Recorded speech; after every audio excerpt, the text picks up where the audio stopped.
12 wounds. Jonah Mercer returned to the world in pieces. At first, there was only darkness, thick and soundless, the kind that did not feel like sleep so much as submersion. He floated in it, without weight, without pain, without even the certainty that he still possessed a body. Time had no shape there. It did not pass so much as circle him, vast and patient. Then came sound, not speech at first. Music. Low, layered tones that seemed to move through him rather than around him, resonant and strange, as if someone had taken sorrow, discipline, and memory and taught them how to sing. The notes did not form a melody he knew. They rose and fell in measured patterns, precise as mathematics, mournful as prayer. He wanted to ask what it was. He could not remember how to open his mouth. The dark around him shifted, cold pressed against his skin. No, not cold. Fluid. Thick, silken, buoyant. He was suspended inside something that held him upright while refusing to let him fall. For one drifting instant, he thought of a maintenance tank, of gel coolant and sealed chambers and automated repair rigs. Then pain flared somewhere deep in his chest, and the comparison shattered. Machines repaired steel. Whatever was happening to him was rebuilding flesh. Voices emerged next, blurred by distance and liquid and whatever barrier lay between Jonah and the waking world. Cardiac rhythm stabilizing, impossible tissue retention. Again, increase the harmonic interval. Careful, human cellular structure does not respond as ours does. Then a smaller voice, clear despite everything. He is still here. The child. The princess. Memory struck like lightning through fog. Red emergency lights, smoke, hollow-born eyes burning like coals. A small golden-eyed girl clinging to the back of his torn uniform. The unbearable heat of plasma entering flesh. His arms spread wide. The certainty that he was dying, and the more important certainty that it did not matter so long as she lived. He tried to move. Agony ripped through him, or perhaps it would have, had something not held it at bay. The pain arrived blunted, distant, interpreted for him rather than delivered whole. Even so, it was enough to scatter thought. "You must remain still," said one of the voices, firm and feminine. "If he wakes fully now, it will undo hours of repair." "He should not be waking at all," said another. "By every known metric, he should be dead." "He refused to die before," the small voice replied. "Why would he begin now?" A silence followed that. Even half drowned in darkness, Jonah felt it. Adults exchanging looks over the head of a child who had spoken a truth none of them liked. He sank again. Dreams came in fragments. A corridor of black stone lit by silver fire. A woman standing before a mirror older than memory, her face beautiful and severe, though sorrow lived at the corners of her mouth like something that had paid rent there for centuries. A field under a sun unlike any he had seen in waking life. Dry grass bending in wind. A young human girl kneeling beside a river, washing blood from her hands and weeping without sound. The girl looked up. She had golden eyes. Jonah tried to step toward her, but the dream changed. He was walking now through a vast hall grown from shadow and crystal. Voices whispered from the walls in a language he did not know, though somehow the meaning brushed against him all the same. "Remember. Remember. Remember what you were before power made forgetting convenient." The words were not spoken aloud. They seemed to live in the place itself, in its arches and stone and hidden pulse. Jonah did not understand them, but they left a feeling behind, like a hand pressed briefly to the center of his chest. Then pain came back. This time it had edges. He gasped, or tried to, and thick fluid slid across his lips. Panic snapped through him. His eyes flew open into darkness green as deep water. Something enclosed him. Glass? Crystal? A tank. He jerked weakly, and alarms chimed instantly around him. Easy. A hand pressed against the outside of the chamber, pale and long-fingered. Another hand, smaller, appeared beside it. Golden eyes peered in through the fluid, distorted surface. "You are waking," said the little girl, her voice muffled but triumphant. "I told them." Jonah tried to speak and got only bubbles. "Drain cycle," ordered a calm voice from somewhere above. Now, the liquid around him began to recede in a spiraling rush. Cold turned to chill air against raw skin. The chamber opened with a sound like stone inhaling. Jonah pitched forward, choking violently as fluid poured from his mouth and nose. Arms caught him before he hit the floor. Not human arms. Too strong. Too steady. He coughed until his ribs felt as if they might come apart, then coughed again because apparently his body had decided that dying once had not been sufficiently humiliating. A cup touched his lower lip. "Slowly," said a woman's voice. Jonah swallowed water in ragged, painful mouthfuls. It tasted faintly metallic and strangely sweet, but it was water, and he clung to it like a drowning man to driftwood. When at last the coughing eased, he sagged back against whatever held him and forced his eyes to focus. The room around him was not a medical bay in any human sense. It was too beautiful. Too dark. Too deliberate. The ceiling curved overhead in black-violet arches, veined with soft inner light. The walls looked like polished obsidian shaped into organic ribs, as if the chamber had been grown instead of built. Strange sigils shimmered faintly across the floor beneath him, their glow waxing and fading in time with unseen machinery. The air smelled of clean minerals, unfamiliar herbs, and a sweetness Jonah could not place. He lay half-reclined in the arms of a tall woman with bronze-bright eyes and copper-dark armor set aside around her like something hastily removed. Another stood to his left, silver-eyed, watchful, her posture disciplined even in stillness. The third, gold-eyed, severe, unmistakably the one in command, regarded him from the foot of the chamber. And there, between them, clutching both hands together so tightly her knuckles had gone pale, stood the little girl from the market, clean now, dressed in dark layered silk threaded with silver, hair braided and pinned back from a face that was still too young for the composure she was trying to maintain. When she saw his eyes on her, she brightened so completely it transformed her. "You woke?" she said. Jonah stared at her for a heartbeat longer than courtesy probably allowed. Then he managed, his voice sand and rust. "You're alive." The child drew herself up very straight, as if remembering lessons about royal bearing. "I am Princess Elsin Vera Valathorn of the House Umbre," she said, solemn and proud. Then the solemnity cracked and she added in a rush, "And yes, because of you." Jonah let out something that might have been a laugh if his lungs had been less ruined. "Good," he whispered. The effort cost him more than he expected. Black flecks danced at the edge of his vision. The woman supporting him adjusted her hold with surprising gentleness. "You have been in regenerative stasis for 16 days, said the commander at the foot of the chamber. Her voice held old steel, tempered and elegant.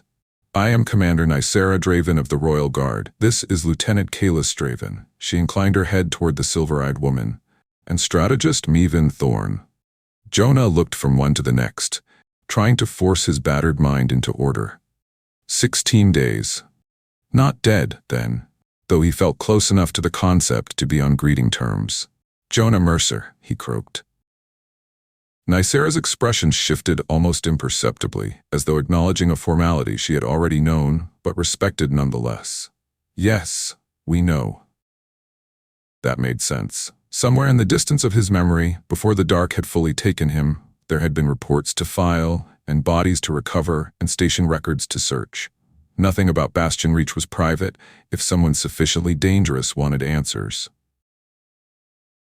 Jonah tried to sit more upright. Pain answered instantly. Not the searing annihilation of plasma, but a deep protest from everywhere at once. He gritted his teeth. Kalis stepped forward at once. "Do not be stupid so soon after surviving the impossible." There was dry reproach in the words, but not cruelty. Jonah blinked at her. "I'll do my best," he said automatically.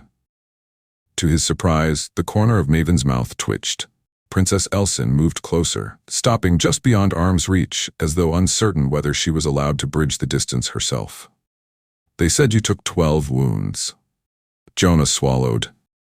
Memory flashed in broken pictures. White heat, collapsing balance, the taste of blood, the instinctive need to stay between.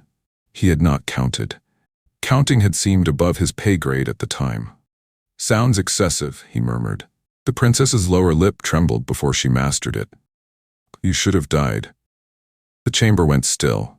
Not awkwardly, reverently. In the silence that followed, Jonah looked at the child, at the way she held herself like someone trying very hard not to break in front of warriors, and answered with the only honesty he had. Probably. Her eyes filled at once. Not fully. She did not cry. But the tears rose bright and glassy all the same. Nysera stepped slightly forward, perhaps to intervene, but the princess shook her head without looking away from Jonah. "Why?" she asked softly. The question was so direct, so childlike, that it stripped away every answer but the real one. Jonah let his head rest back against the support cradle and closed his eyes for a moment. When he opened them again, he did not look at the 3 guards or the impossible chamber or the marks of wealth and power around him. He looked only at Elsin. "Because you were scared," he said, "and because you were a child." The princess stared at him as though he had spoken some sacred thing. Kalis turned her face slightly aside. Maven folded her hands behind her back more tightly. Nysera did not move at all, but Jonah felt the shift in the room like pressure before weather. Finally, Nysera said, very quietly, "There are many who would claim noble reasons in your place. Duty, politics, profit, advantage." Jonah coughed once, winced, and managed a faint grimace that almost became humor. "I didn't know she was a princess." "That," said Maven, "is what makes it difficult." Jonah frowned. Nysera answered before he could ask. "In our law, intent matters." The phrase seemed to carry weight. Ritual, consequence. Before Jonah could pursue it, another presence entered the room. Not through the door, which remained sealed, but through the sudden straightening of all 3 women, the immediate sharpening in their eyes, the way even the air seemed to listen. The wall opposite the chamber darkened, then parted. A figure entered in robes of black layered over deep midnight blue, the fabric moving like poured shadow. Tall, controlled, male. His features bore the same exquisite severity Jonah had begun to associate with the Valdir, but his face carried a harder martial cast, sharpened by command. His gold eyes found Jonah at once and measured him with frightening speed. Princess Elsin lowered her head instantly. "Uncle." The newcomer inclined his head to her first, then to the 3 guards. "Commander, lieutenant, strategist." Only then did he address Jonah. "Mr. Mercer," he said, voice low and resonant. "I am Lord Severin Valathorn, brother to the High Matriarch and Marshal of the Umbrae Sovereignty's 3rd Fleet." Jonah would have tried to stand if every nerve in his body had not immediately threatened mutiny. Severin noticed. "Do not insult us by collapsing for ceremony." That sounded rude until Jonah heard the faint undertone beneath it. Permission. He stayed where he was. "Right," he said. "Thanks." The marshal's gaze flicked once over the medical display suspended in midair beside the chamber. "You remain alive." "Apparently I do." The slightest narrowing of golden eyes suggested that some private expectation had been revised. "Yes," Severin said, "apparently you do." Princess Elsin took one step toward him. "I told you he would." The marshal looked down at his niece. Something in his severe face softened, not much but enough to prove the ability existed. "You did?" Then his attention returned to Jonah. "The official report from Bastion Reach has been confirmed by our own surveillance analysis," Severin said. "You placed yourself between Princess Elsin and 8 Hollowborn operatives of the Ashen Creed. You sustained 12 direct plasma strikes at close range. Medical projection gave you less than 1% survival probability even before transit." Jonah stared at him. The words made the market feel more real than memory had allowed. 8 operatives, 12 hits. Not bad luck then.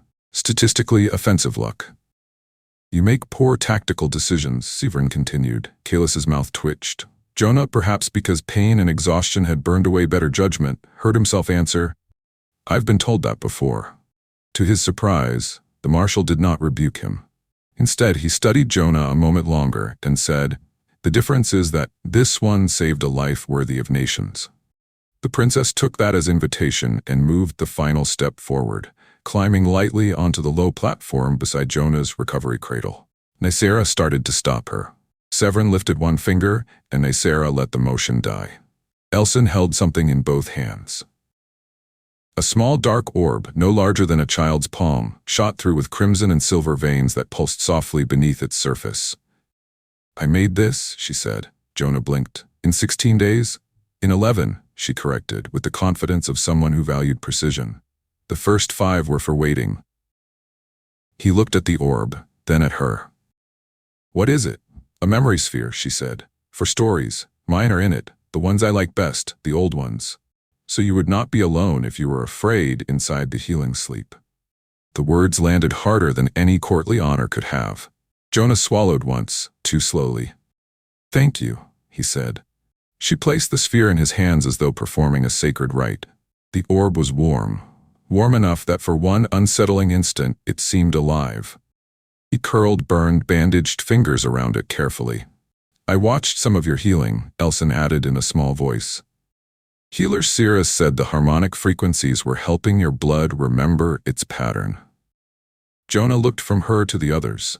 My blood, remember its pattern, Maven answered this time. An oversimplification, but not an inaccurate one. It sounded like singing, Elson said.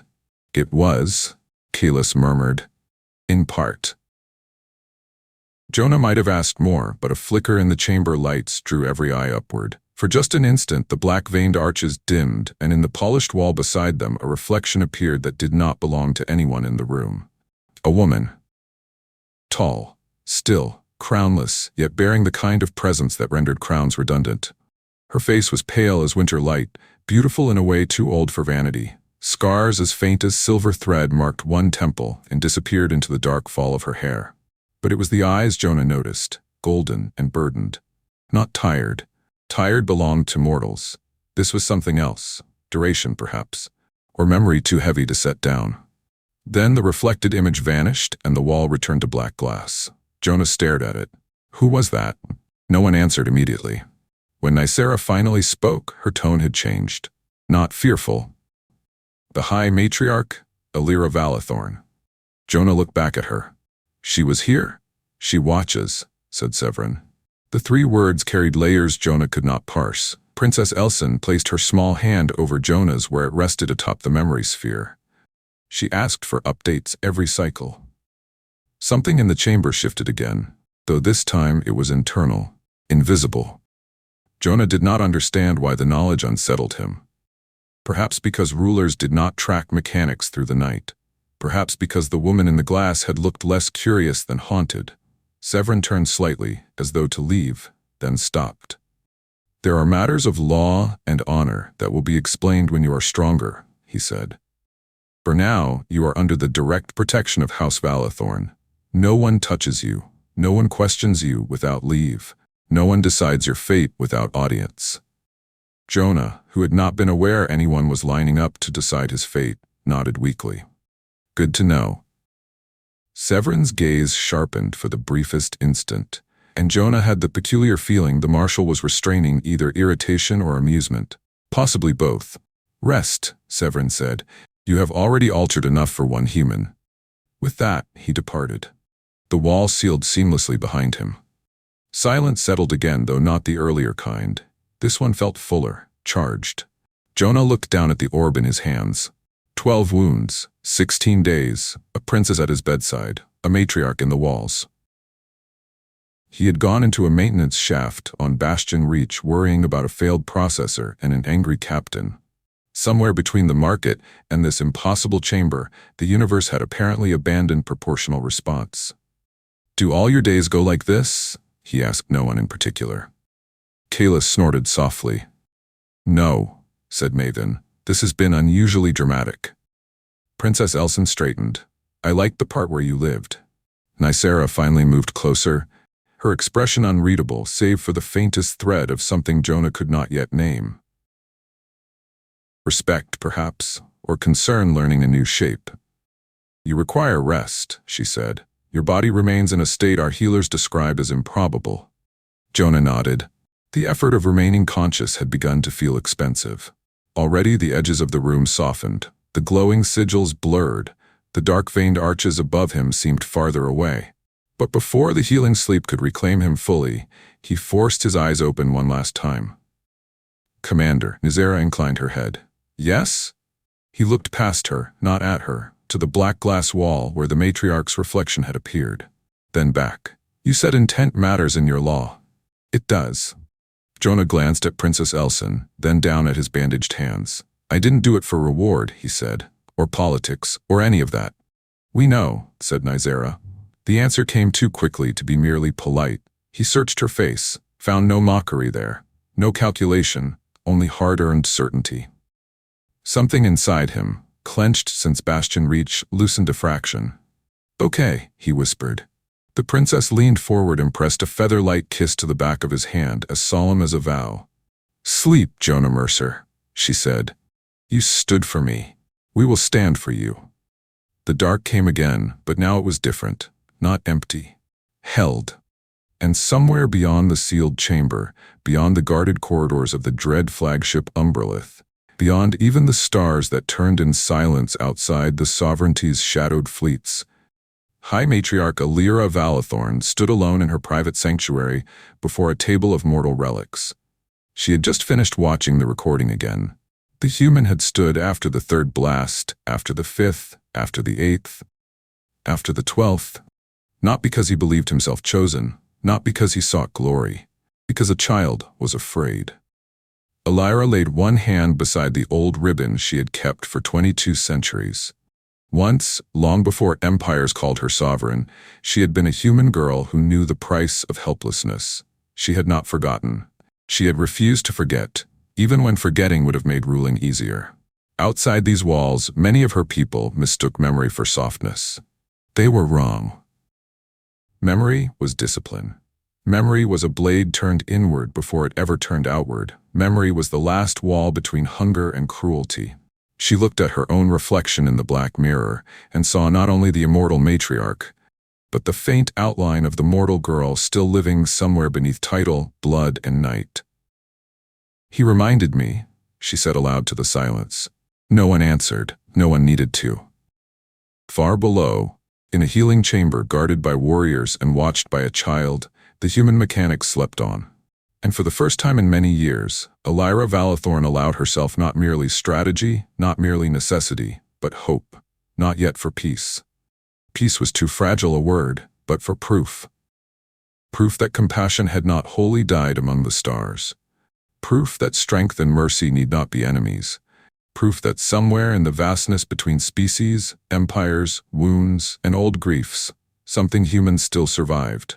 And because it survived in him, she thought, perhaps it still survived in her.